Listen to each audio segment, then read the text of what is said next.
Question 7b asks us to find the exact values of the modulus r and the argument theta of 1 plus I to the power of 22. So one thing I like to do in this situation, you can find these independently, of course, modulus of this to the power of 22, blah, blah, blah, blah. One thing I like to do, though, is to write 1 plus I as an exponential form. So if you look at the triangle, or do a quick Argand diagram, this is your imaginary part and your real part. 1 plus I would be about there. 1, 1, right? So this is a 1, 1 root 2 triangle, and so I know that that's going to be 45 degrees straight away. So I know that 1 plus I to the power of 22 is actually square root 2 e to the I pi upon 4 to the power of 22. Just replacing 1 plus I with the square root 2 e to the I pi upon 4. And I got this, of course, from my Argand diagram. So what can I do from here? Well, then it's just my normal laws of exponents. This is square root 2 to the power of 22 e to the I pi upon 4 times 22, right? Now, square root 2 to the power of 22, that's 2 to the power of a half to the power of 22.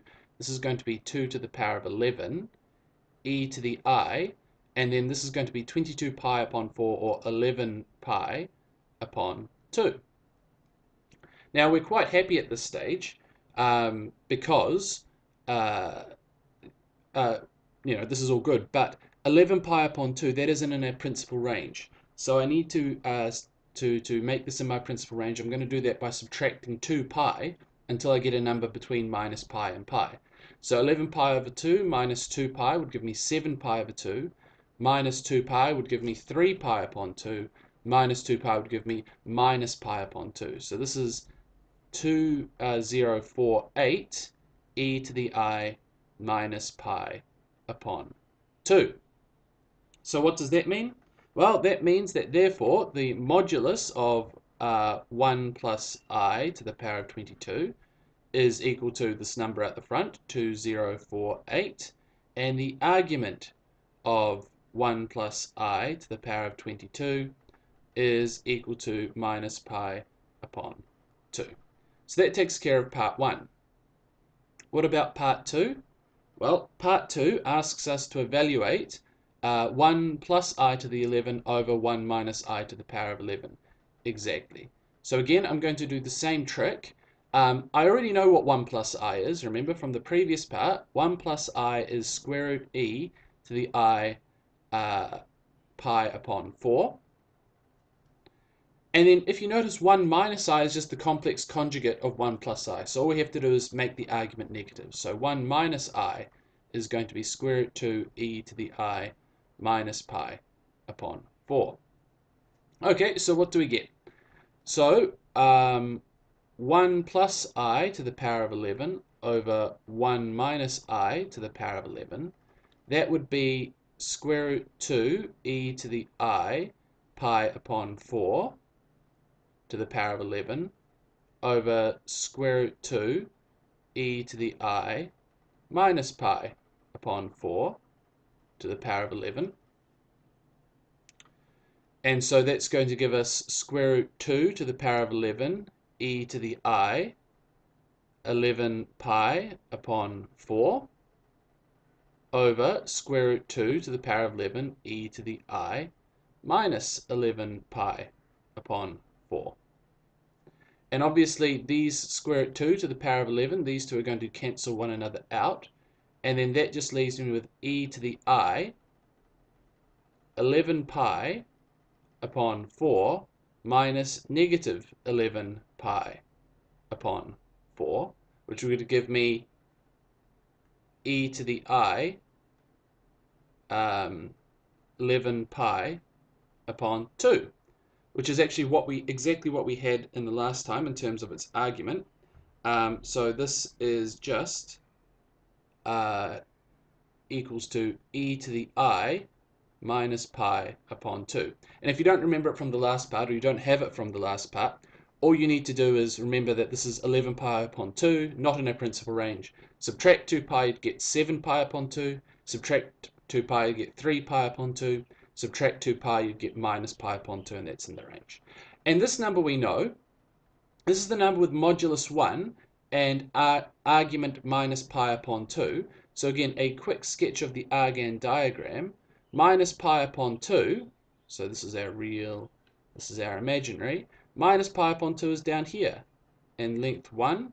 So what's this? This is minus 1 units in the imaginary direction. This is just going to be minus I. So part C asks us to evaluate this number exactly and leave our answer in the form a plus ib. So how do we do that? Well, so 2e to the I'm just going to rewrite this, 2e to the I minus pi upon 6 over 3e to the I minus pi upon 3. So what's that going to be? Well, that's 2/3, obviously, e to the I, and then I'm going to go minus pi upon 6 minus negative pi upon 3.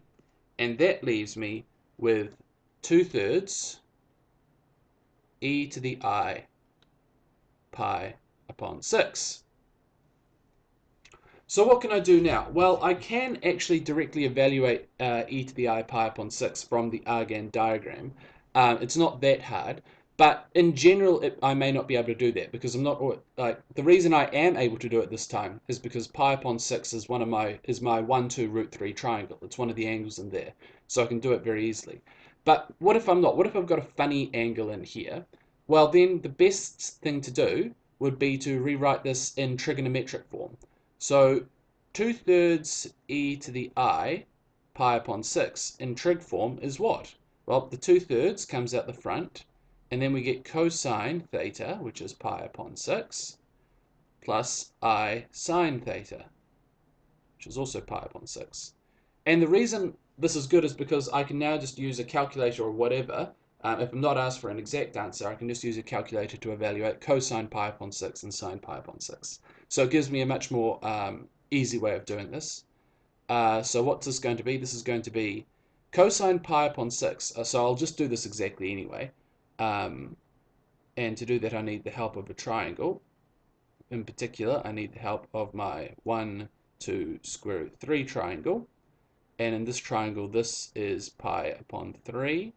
And this angle in here is pi upon 6.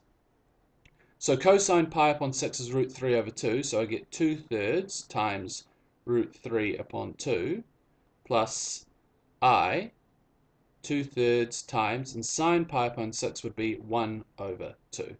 So that will give me root 3 over 3 plus I 1 over 3. And that should be my final answer.